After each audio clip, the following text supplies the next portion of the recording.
All right. Hello. Welcome. Happy Tuesday to you, my friend. All right. So today we're going to pack some punch into a fairly short live stream. Do say hello when you're tuning in. So let me know that you're here. But we're going to cover some pretty cool techniques today, more formally known as literary devices. These are things that can help you write a book that's less boring because, we're all about that hashtag no boring books here. Of course, we are so about it that we even put it on a mug. So, yeah, I'm going to keep this short. We actually had a death in the family this past weekend, but I still wanted to hang out with you guys today. But we're gonna keep this one under wrap. A couple of dates for you to mark in your calendar while we're letting folks join in, and do say hello when you join in. But a couple of dates. So October 17th, we're going to be doing another deep dive training. And this thing is all things Amazon. We are going to spend 2 hours talking about selling your book on Amazon, keywords, descriptions, international nuances, pre-sales, and of course, Amazon ads. So it's going to be a jam-packed deep dive training. I'm going to have a couple people from my team joining in because I am not the Amazon expert, but there's folks in my team that spend all day, every day, pretty much working on Amazon stuff. So pretty excited for that one. And of course, our next live stream will be happening same time, same place, Tuesday, October 13th. Oh, the deep dive training is a Zoom meeting, so you need the link. I will post the invitation on the community tab in YouTube closer to the time. And then also, of course, if you aren't getting our Book Launchers launch letter, you should head on over to booklaunchers.com and subscribe to our newsletter because you'll get the invitation that way as well. All right, so 5 techniques I love to use to create, well, just better writing. And there, you can use them in different situations. I'm just cleaning up a couple tabs on my screen here, but I like to use them in different situations. So some of the ones I'm going to share today, you can use in all situations in your book. Others are going to be great for chapters and subtitles. Others will be things that are just good for the material inside of your book. Okay, so just going to say hello to who's here. Molly, it's so great to have you here. Hello. Derek, hey, fantastic to have you on a live stream. Kayla, wonderful. Hey, Jacqueline made it too. Thank you. Ella, hello. And Brian, thank you. And thanks for your kind words. Jill, oh, wonderful. Aubrey, thank you. And thanks for the hugs. And Jade as well. And Poetry from the Heart. So yeah, thanks so much. All right. So yeah, if you guys are cool, we're just going to stick right to the topic so you guys don't see Julie have an emotional breakdown. Yeah, it's been one of those weeks, but it is really good to be here with you and talking about some cool writing techniques. So the first one I'm going to share, and by the way, just as we're getting into this, let me tell you that I'm not an English major. I did an undergrad in business and then I did an MBA. So I had to actually look up what one of them was called. I'm like, I know there's a name for this and I know it's a technique. I had to look it up. So there's going to be some word wizards here that are going to have some way better examples. And so guess what? That's going to be one of the prizes we're going to give away today, because of course there's always prizes on the live stream. So just telling you that I am not you don't have to be a literary expert or an English major to use these things in your writing. All right, the first one is in fact the one I had to look up. It is called Consonants.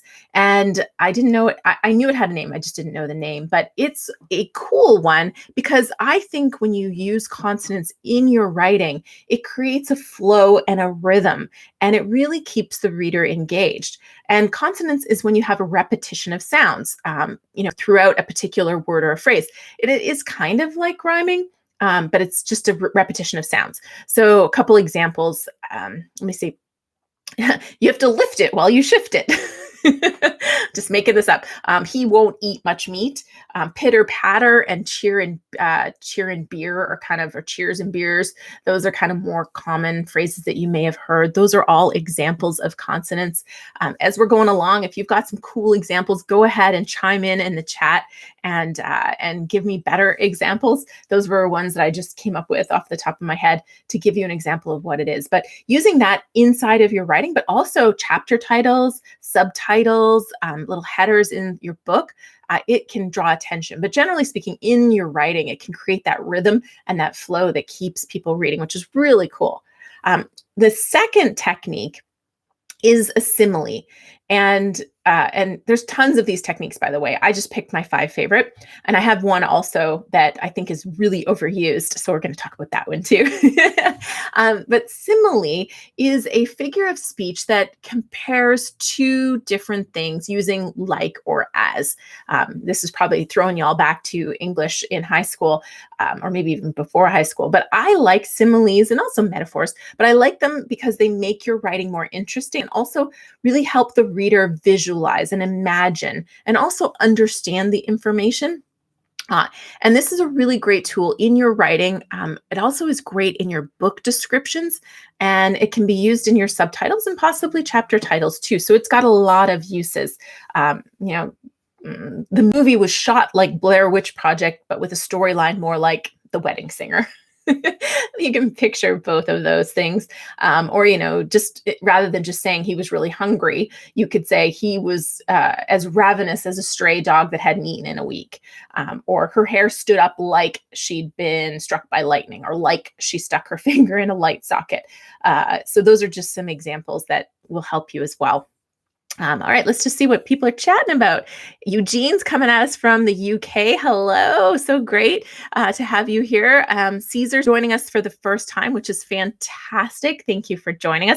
We've got Jacqueline from my team is here, as well as Angela. So if you guys have other questions that I'm not talking about today, they can always help you out there too, or refer you to a video where we've probably covered it as well. Okay, so let's see. Jay Mace 3, welcome. All right, and Jill's in the UK as well. That's fantastic. Okay. Efren is adding flavor. Love the spice. Yeah, I love it. Writing a book is like going into labor. Well, trust me, it's not. Writing a book is better. But it's all good there. Talk about poetry books too. I'd love to, but I don't write them, I don't read them, and we don't publish them. So I don't have a lot of value to add in the poetry book world. Otherwise, I would talk about them. So I'm sorry. But some of these things are useful in poetry, I'm sure. That's my metaphor. Yeah, that's great. And Southpaw, that poet. Hey, we've got a couple poets, it looks like, in the house. That's awesome. Thank you. Oh, and we've got Reem from Iraq. Wow, that's fantastic. Thank you so much for joining us. We are talking about techniques to help you be a more interesting and engaging writer. These are typically known as literary devices, but if you're like me, you may not have known they had names. Some of them I did know simile, but the consonants, the first one I talked about, I didn't. All right, so the third one I want to touch on is actually kind of cheating because I'm going to take it an umbrella category to cover a bunch, but figurative language. And I love similes, and that's why I gave it its own number. But really, any of the figurative language techniques, I think, can be very useful in your writing. Metaphors, similes, personification, hyperbole, symbolism. It's open season. These will all help you make your writing interesting, engaging, even more dramatic, which can really help. I mean, we're talking about nonfiction, but we are all about writing no boring books. And so incorporating some of these things into your writing just makes it so much more interesting for your reader. One example is he has a heart of stone. It's a very common one that's very figurative. So I thought, rather than me come up with some examples when I am struggling to have full brain capacity at the moment, I thought we'd turn it over to you folks, and that would be part of our first prize of the day. So give me an example of figurative language that would apply to a subject that you write about. You can make something up too. Maybe it's something specific to what we've talked about today. And while you're doing that, giving me an example of figurative language, I'm going to go ahead and do our draw for YouTube. For those of you who don't know, if you're new, for those of you who are new, thank you so much for joining us today. And if you comment on the day a video is released, so if you're watching this replay on the same day, you just missed us live, we're sorry we missed you, but you can still comment. And every time you comment on the day a video is released, you get entered to win some of our fabulous swag. And we have our Oh So Soft journal, and we also have our #No Boring Books mug. So both of these are what we give away to 2 lucky winners every 2 weeks when we do our live stream. So I'm just going to have a quick drink of water, and then I'm going to do our draw, one of them for our YouTube commenters.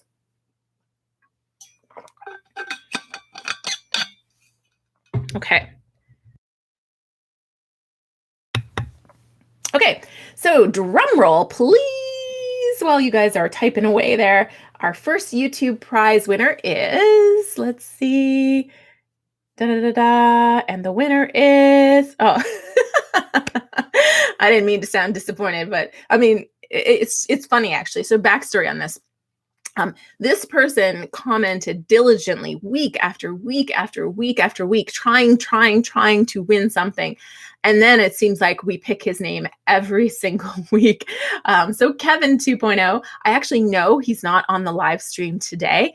And I also know he is saving up his good karma because he wants to win our next fabulous swag, which we are releasing when we hit 25,000 subscribers on our YouTube channel. So I'm going to go ahead and pick another name because I know that's what Kevin would have asked me to do. So picking a new name, but congratulations, Kevin. I hope your luck sticks so you can get the cool new swag we've got coming out. All right, our next winner is Fitzness. Yay! I don't know if she's here live, but I know she is pretty diligent about catching all the content because she has a book coming out in October. So she's been soaking up all our tips. So please, when you find out that you are the winner, email us at team@booklaunchers.com and let us know if you want the mug or the journal. Congratulations. Okay, so let's see what we've got going on here for figurative language. Okay, here. Oh, you guys have some good ones. All right, Angela, it's going to be up to you and Jacqueline. Can you guys? Oh, goodness. Jacqueline wrote, I'm sorry, I was laughing at Jacqueline's. She said, I knew someone who said, I'm so hungry, I could eat a buttered toilet seat. Isn't that fantastic? Oh, if Jacqueline wasn't on my team and didn't already have all our swag, I'd be picking that one as the winner today. Oh my goodness. Okay. Let's see. I'll mention a couple others while Angela and Jacqueline pick the winner for this one. Fruit grows in valleys, not mountaintops. Cool. The water shined like a mirror. Oh, I like that one. Let's see. You can't pour from an empty cup. Absolutely. Stephen, hey, you're here randomly. Well, that's great. I'm glad you're randomly here. That's fantastic. And that's so funny. All right. So Angela and Jacqueline, let me know when you've picked a winner. Sorry, I'm still giggling about the buttered toilet seat. So gross. But see, it sticks in your head, right? So if you're reading that, wouldn't you stop and think about it and laugh and then keep reading and be happy that you are reading that particular book? Maybe. I'm not sure what context eating a buttered toilet seat really fits with, but he went at it like a pit bull on a pot roast. Ooh, and that also has that kind of the consonant sounds. It also could almost be an alliteration, but I like that for a lot of reasons. Very cool. All right. And hey, Kay, thanks for joining in. All right. So I'll wait for Angela and Jacqueline to come back to us on our winner there. Don't worry. We've got another one for you as another chance to win your own mug. All right. So the fourth technique that we're going to touch on today is called foreshadowing. And foreshadowing should not be something new for anybody here, but I wanted to highlight it because I think you often think about foreshadowing as it pertains to fiction, but I think in nonfiction, it's a great technique, especially for opening up chapters, or if you have a particularly long chapter. This is a really, really useful technique just to keep people wanting to keep going in your book. So foreshadowing, of course, is when you tease the reader that something's going to happen in the future. It's subtle in fiction typically. It can be something that you throw back to, you allude to in an early chapter and then it comes back later in the book. But in nonfiction, it tends to be more direct. Really, it's like you're opening a loop in the mind of your reader with the promise that you'll close it later. And open loops really keep the mind wanting to keep reading, keep going. I mean, you see this in television all the time, the open loops. The episode is about to end about 5 minutes before, when there's a sudden car crash and you don't know if somebody lived, or some sort of unexpected news is dropped on the main character. and then that's left. They don't wrap that up for you. That's an open loop, and it keeps you going. So in nonfiction, a couple of examples, you could start your chapter by telling them why they need to read this chapter. And that's one of the techniques I talk about. There's a YouTube video on starting your chapter in, I think it's 4 more interesting ways to kind of engage your reader.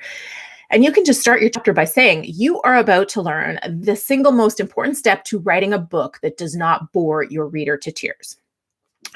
Or you could be explaining something, maybe say right now you're uncovering the secret to researching keywords. Let me try this again. Right now, you're uncovering the secret to researching keywords that will crush your competitor on Amazon. In chapter 4, though, you're going to find out how to creatively craft your book description to use those same words to sell your book and get the attention of search engines. Something like that. You're teasing the fact that here's what you're learning right now, but we're building on that later. And here's what you're going to learn and why you're going to want to, you're going to learn to crush your competitor and sell your book by using these keywords that you've now learned to find. So that would be another way to kind of foreshadow what's coming in the book and keep them wanting to read it. I think this is easier to do if you are thinking about your reader while you're writing, which is something we're always talking about and always encouraging you to really think about is, what's in it for the reader? Why do they need to read this section? And if you're always thinking about the reader, I think you'll naturally end up foreshadowing what's coming and why they need to know that, because you're going to be always thinking about making sure you're delivering on that powerful hook for your reader. And you don't do this constantly because that would get frustrating and annoying, but it's a great technique just to keep people going. And in their minds, they're going to want to know that piece that you've opened up and get back to it. Whew, we got one more, 5. And I got one other one after number 5, which is one that I think is overused. But number 5 is actually my personal favorite. So I saved my personal favorite for last, and there's no reason other than it's just my personal preference. I don't have scientific study to say this is the best technique. It's just my own personal preference. And I think part of it is my own childhood experience, but this one is great for chapter titles, subtitles, even title of your book, but really like chapter titles and subtitles. This is fantastic. You just don't want to overuse this one because if you do, you can come off as cheesy, but it's alliteration. And I say childhood because my dad, he says it all the time with my son Jackson now, but when I was a kid, he always said, Peter Piper picked a peck of pickled peppers.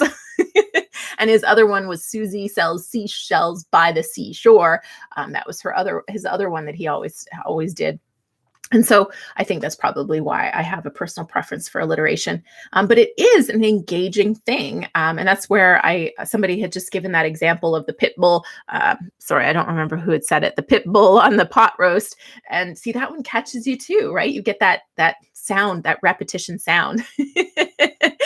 Angela knew it would be alliteration. Yeah. Well, I'm a little predictable, or as I like to say it, I'm transparent.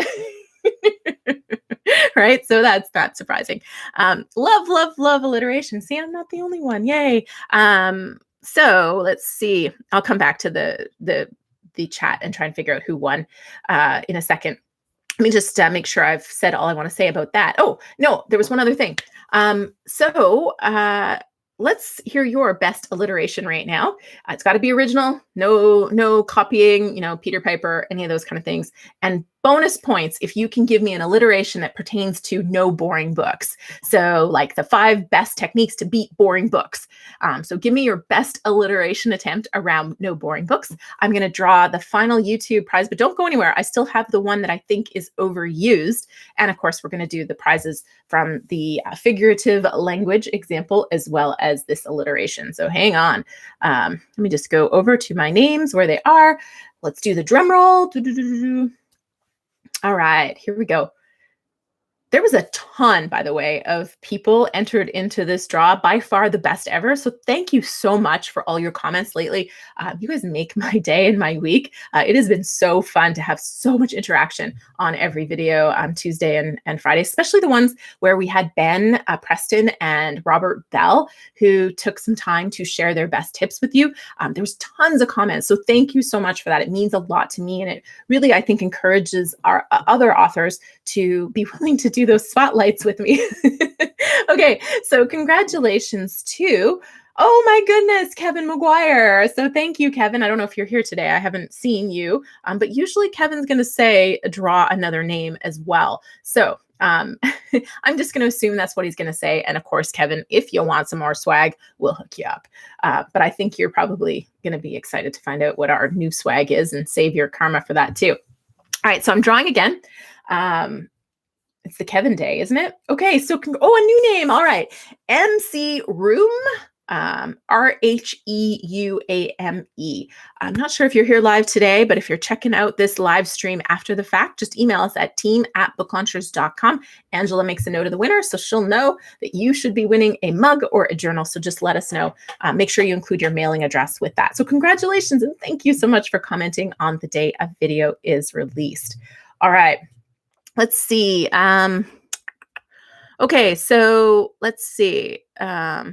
At One Life, include which prize you want. Okay, so I think that must be who won. I'm just trying to find who won. Oh, okay. We like One Life show up Breathe.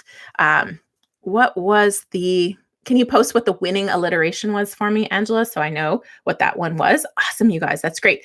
I'll just try and scroll up and find it. Oh, there it is.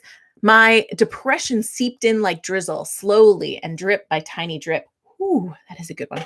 Great. So congratulations, One Life, show up, breathe.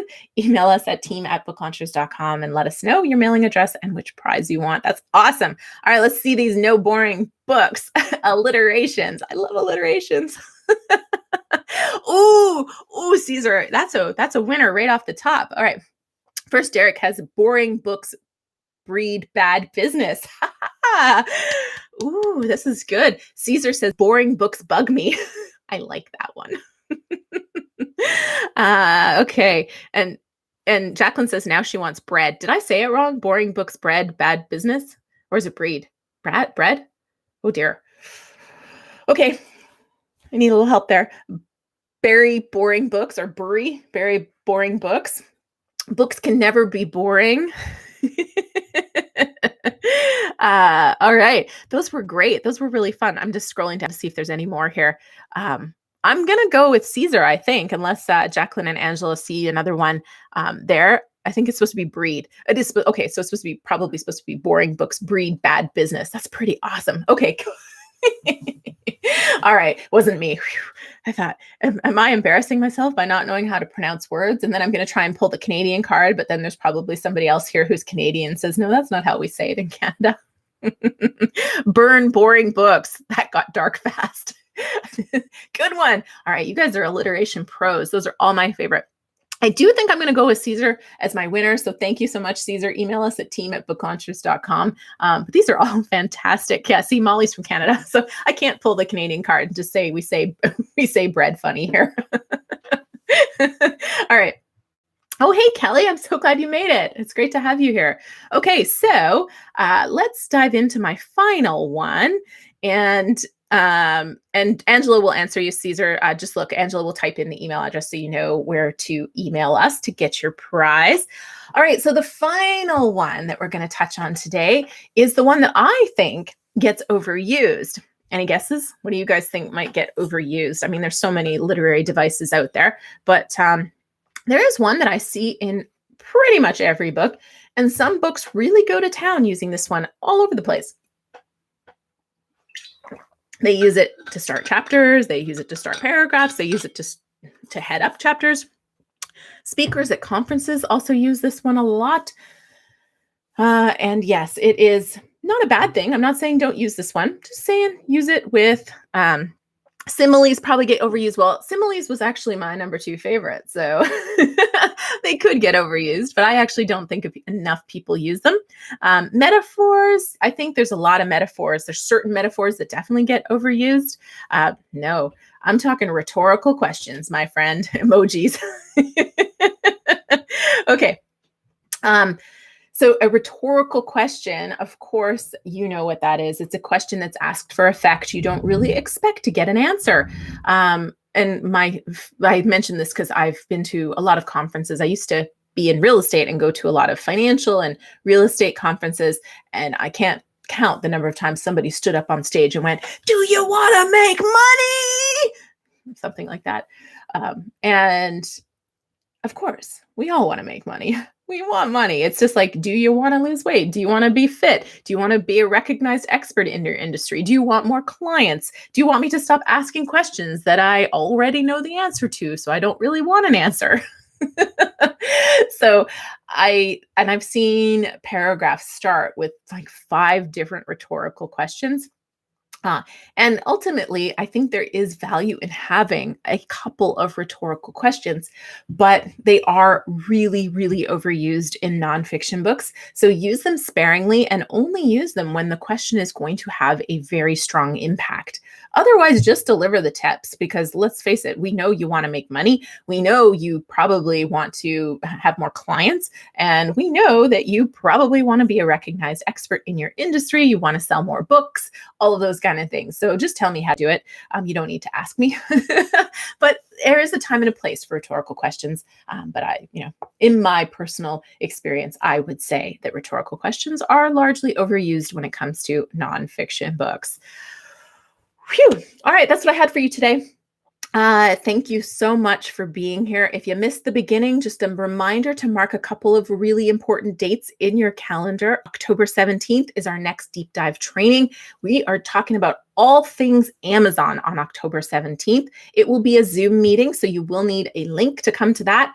You will get that link by being a subscriber to our launch letter over at booklaunchers.com, or you can check out the community tab in YouTube. I'll be posting that link in October.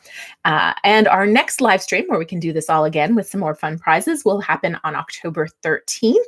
And by the way, I don't have a firm date for this yet, but we are getting so close to 25,000 subscribers. I think we're just over 1,500 subscribers away from that. When we hit 25,000 subscribers, we are having a party, and we are also going to be unveiling our new Book Launchers swag. This is something that only Angela, who's our executive assistant in charge of operations over at Book Launchers, it's only Angela and I know what it is. Nobody else on our Book Launchers team knows what our super secret 25,000 subscriber swag is going to be. So we'll be unveiling it.